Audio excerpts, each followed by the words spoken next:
इस वीडियो में हम लोग IMCT की काउंसलिंग देखेंगे 2026 की कंप्लीट प्रोसेस देखेंगे। इस बार क्या प्रोसेस होने वाला है, उसमें आपकी कितनी फीस लगेगी, काउंसलिंग की क्या डॉक्यूमेंट्स लगते हैं, क्या क्राइटेरिया रहता है, सब कुछ इसी वीडियो में जानेंगे। देखिए IMCT की जो काउंसलिंग होती है वो टोटल जो IIM के 6 कैंपस है उसी के लिए होता है, तो टोटल हम लोग उसी की बात करेंगे और अदर देन कॉलेज की बात नहीं करेंगे।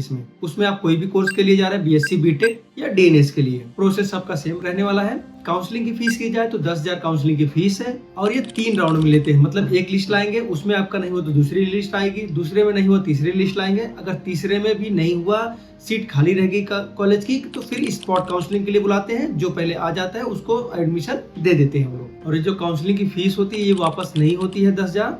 ये आप जो फीस जमा करेंगे, इसमें 2 क्राइटेरिया है। जब आप फीस जमा करेंगे, आपका एडमिशन हो जाएगा तो ये फीस में एडजस्ट हो जाता है 10,000। वापस कब होती है? जब आपका तीनों लिस्ट में नहीं नाम आया, तब ये लोग 1,000 कुछ डिडक्ट करते हैं, उसके बाद 9,000 ये फीस वापस हो जाती है। जब आप एग्जाम क्वालिफाई कर लेंगे, आपका रैंक आ जाएगा, तो उस रैंक कार्ड को आपको डाउनलोड करना है। तो जब आप अपना रैंक कार्ड डाउनलोड कर लिए, उसके बाद में काउंसलिंग का रजिस्ट्रेशन का फॉर्म आएगा उसकी वेबसाइट पे ही। तो आपको वेबसाइट पे जाना है, वहाँ पर अपना डेट ऑफ बर्थ, IMCT का रैंक, IMCT का नंबर और सारा डिटेल उसमें फिल करना है। और उसके बाद में वहीं पे 10,000 पे करना है आपको। वो किसी भी मोड से कर सकते हैं आप, और उसकी वेबसाइट हम नीचे दे देंगे, आपको पता रहेगा, वहाँ भी जाकर आप डायरेक्ट अप्लाई कर सकते हैं। इसकी वेबसाइट है imu.cbexams.com। ये IIM का ऑफिशियल वेबसाइट है, इस पे जाके आपको काउंसलिंग कराना रहता है। उसके बाद आता है second choice filling and locking. इसका मतलब ये होता है कि आप अपनी सीट बुक करेंगे। सीट का मतलब कि आप BSc के लिए जा रहे हैं, BTech के लिए जा रहे हैं या तो DNS के लिए जा रहे हैं, ये सिलेक्ट करेंगे। और किस कॉलेज के लिए जा रहे हैं, आप IIM मुंबई में जा रहे हैं, IIM कोलकाता में जा रहे थे, IIM चेन्नई के लिए सिलेक्ट कर रहे हैं, आपको वो सीट लॉक करनी पड़ेगी, वहां सिलेक्ट करना पड़ेगा। जैसे कि आप BTech के लिए जा रहे हैं तो BTech सिलेक्ट करेंगे। उसके बाद कभी कभी रहता है अगर BTech नहीं मिला तो हम BSc भी कर सकते हैं, तो उसके बाद BSc सिलेक्ट करते हैं। कुछ बच्चे DNS भी सिलेक्ट कर लेते हैं। अगर ये सब नहीं मिला तो ये भी कर लेंगे। अगर आपको नहीं करना है, ये वही करना है, तो सिर्फ एक ही चीज सिलेक्ट करिए, हमें नहीं BTech ही करना। तो ये कोर्स हो गया। उसके बाद सेंटर से सिलेक्ट करने का हम आपको बता ही दिए, आपको सेंटर अपना सिलेक्ट करना पड़ेगा। फिर उसके बाद में IIM एक डेट देती है, उसके बाद वो अपनी मेरिट लिस्ट जारी करती है। मेरिट लिस्ट में आप देखेंगे कि हमारी पहली मेरिट लिस्ट में आ गया है कि नहीं आ गया है। आप देखेंगे अगर पहली लिस्ट में आ गया तो अच्छी बात है, नहीं आया तो दूसरी लिस्ट का वेट करेंगे। दूसरी लिस्ट में चेक करेंगे, अगर जिसका दूसरी लिस्ट में भी नहीं आता तो तीसरी लिस्ट का वेट करेंगे। तीसरी लिस्ट जब तीनों हो जाता है, अगर उसमें भी नहीं हुआ तो आपको एक चांस और रहता है स्पॉट काउंसलिंग का। स्पॉट काउंसलिंग वो है, तीनों लिस्ट में अगर जिसका नाम आ गया तो उसको तो आगे प्रोसेस है, हम बता देंगे। अगर जिनका नहीं हुआ, कुछ कॉलेज में सीट खाली रह गई, बच्चे नहीं गए एडमिशन के लिए, तो वो क्या करते हैं, स्पॉट काउंसलिंग लाते हैं। स्पॉट काउंसलिंग का मतलब कि आपको डेट देंगे, उसी डेट को जाइए डायरेक्ट कॉलेज में, अपना सारा डॉक्यूमेंट्स लेके, सब DD वगैरह बना के जाइए, आपको बुलाया जाता है और डायरेक्टली जाके आप अपना एडमिशन ले सकते हो, जो सीट खाली रह जाती है। मान लीजिए आपने कोई एक कॉलेज चुना, जैसे नवी मुंबई चूज कर लिया, हमें BSc नवी मुंबई से करना है, तो उसके लिए आपको 30,000 रुपए सीट लॉकिंग के लिए देना पड़ता है। ये भी नॉन रिफंडेबल रहता है। एक बार आप फीस जमा कर दिए, आपकी सीट लॉक हो गई, मतलब कि आप एडमिशन लेंगे। फिर उसके बाद आपको फिजिकली जाना पड़ेगा उस कॉलेज में, अपने सारे डॉक्यूमेंट्स लेके, ओरिजिनल डॉक्यूमेंट्स आपको लेके जाना पड़ेगा वहाँ पे कॉलेज में। वहाँ आपका डॉक्यूमेंट वेरिफिकेशन होगा, सारे डॉक्यूमेंट आपके वेरीफाई करेंगे और उसके साथ साथ आपको मेडिकल सर्टिफिकेट लेके जाना पड़ेगा किसी DG अप्रूव डॉक्टर से। तो अगर आप प्रयागराज के आसपास में हैं तो DG अप्रूव मेडिकल है नाज हॉस्पिटल करेली प्रयागराज में। तो जो भी जिनका रैंक आया है उनको सबको मेडिकल की जरूरत पड़ेगी ही, तो आप अपने नजदीकी में आ सकते हैं, वहाँ DG अप्रूव डॉक्टर है। ये मेडिकल ऐसा होता है कि आप और कहीं से नहीं बनवा सकते, जो गवर्नमेंट ने जिनको एथोराइज किया हुआ है तो वहीं से आप बनवा सकते हैं। तो प्रयागराज में एक ही हॉस्पिटल है, नाज हॉस्पिटल करके, हम उसका एड्रेस भी दे देंगे, आप कॉन्टेक्ट भी कर सकते हैं।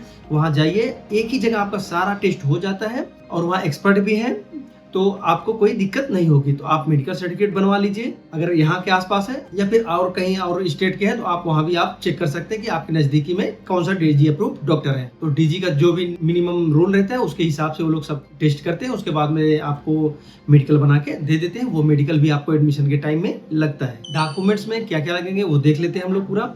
डॉक्यूमेंट में सबसे पहले आप अपनी फोटो निकलवा लीजिए। IMC की वेबसाइट पर है कि कैसे उनकी फोटो चाहिए, तो उसी के हिसाब से आप फोटो खिंचवाइए और फोटो लेके जाइए। उसमें पूरा दिया हुआ है कितनी फोटोज आपको चाहिए रिसेंट की।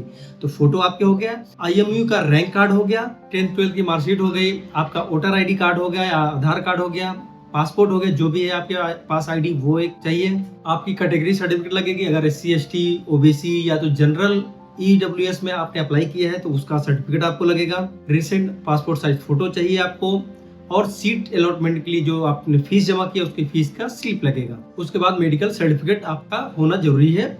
जैसे कि आपको पहले बता दिया, नाज हॉस्पिटल में आप करा सकते हैं, करेली में है DGS अप्रूव्ड डॉक्टर, प्रयागराज के आसपास है तो आराम से आके कोई भी टाइम आप करा सकते हैं, चाहे आप बीटेक करने जा रहे हो या BSc नॉटिकल साइंस करने जा रहे हो या तो DNS का कोर्स करने जा रहे हो। और अगर आपके पास NCC वगैरह या कोई एक्स्ट्रा सर्टिफिकेट है तो वो लगा सकते हो। आपको पता ही है IMU के 6 कैंपस है, IMU चेन्नई हो गया, IMU कोची हो गया, IMU कोलकाता हो गया, IMU नवी मुंबई हो गया, मुंबई पोर्ट हो गया और विशाखापट्टनम हो गया। ये 6 टोटल IMU के कैंपस है। उसके बाद में रिजर्वेशन में भी ये लोग छूट देते हैं। अगर आप जनरल EWS में है तो आपको 10% का रिजर्वेशन मिलता है। सबसे ज्यादा रिजर्वेशन OBC को मिलता है, 27% OBC NCL वालों को है, SC को 15% है, ST को 7.5% है। तो ये जो IMU का काउंसलिंग होता है ये सिर्फ ये 6 कॉलेज के लिए होता है। बाकी जो और प्राइवेट कॉलेज है उनका अपना सा रूल चलता है, ठीक है। तो ये सिर्फ 6 कॉलेज में है और ज्यादातर बच्चे यहाँ BSc और BTech के लिए जाते हैं।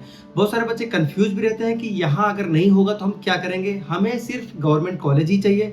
तो ऐसा नहीं रहता है। तो यहाँ मोस्टली BSc और BTech के लिए जाते हैं, DNS के लिए बहुत ही कम बच्चे जाते हैं। अगर आप BSc BTech इसके अलावा भी करना चाहते हैं तो बहुत सारे ऐसे कॉलेज हैं, जैसे तोलानी हो गया, ग्रेट ईस्टर्न हो गया, गणपत हो गया, एमेट हो गया, ऐसे बहुत सारे कॉलेज है जहाँ पे प्लेसमेंट होता है, 100% प्लेसमेंट इनका हो जाता है। तो ऐसा मत माइंड में आप रखिए कि यहाँ नहीं होगा तो हम लेंगे ही नहीं, या और प्राइवेट कॉलेज अच्छे नहीं होते। हाँ, उसकी फीस थोड़ी ज्यादा रहती है। अगर इस पे आपको डिटेल में कुछ चाहिए तो बताइए, हम वीडियो डला देंगे। अगर आपको हमारी टीम से कुछ हेल्प चाहिए या आपका एडमिशन नहीं हो पा रहा है या कुछ और भी दिक्कत आ रही है तो आप हमारी टीम को कमेंट कर सकते हैं, मैसेज कर सकते हैं, हम ये नंबर दे देंगे। आप उनको IMU काउंसलिंग लिखिए या फिर BSc BTech DNS लिखिए, हमारी टीम आपको कांटेक्ट कर लेगी। आई होप कि आपको वीडियो हेल्पफुल लगी होगी। अगर हेल्पफुल लगी तो चैनल को सब्सक्राइब कर दीजिए, शिपिंग अपडेट्स को, वीडियो को लाइक कर दीजिए। कुछ भी आपको लगेगा नहीं समझ में आ रहा तो कमेंट कर दीजिए, हम कोशिश करेंगे अगली वीडियोस पे ला देंगे। Thank you.